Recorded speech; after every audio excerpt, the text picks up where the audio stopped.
Hi guys, this is Speak About Digital, and in this video, I'll show you a simple way on how to build a CRM app.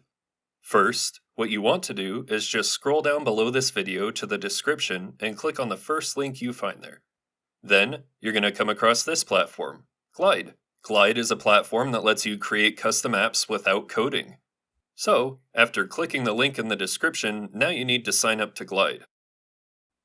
You can choose to sign up with your Google or your email address. Once you have completed the sign-up process, you will be directed to your Glide account. Now, building a CRM app in Glide is an easy process.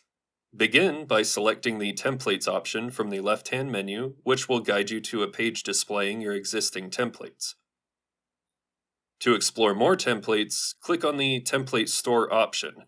This will direct you to the Templates library, where templates are organized into various categories for easy browsing.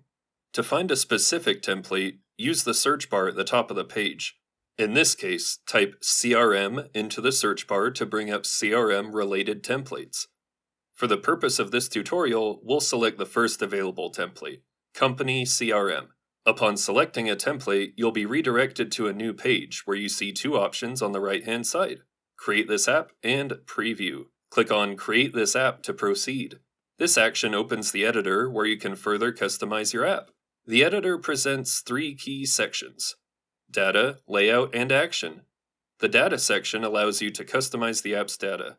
The Layout section lets you alter the app's navigation and product settings and preview your app in both mobile and desktop modes. The Action section is where you can define custom workflows by adding actions.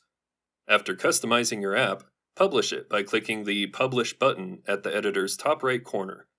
After publishing the app, the Share button becomes available in the same location. Click on it to reveal multiple sharing options, including a QR code, a shareable link, and an option to invite users via email. And that's it. If you have any questions at all, please comment below. I try to answer all the comments as best I can. You can also watch my Jotform tutorial on my YouTube channel for more understanding. Thanks for watching, and take care.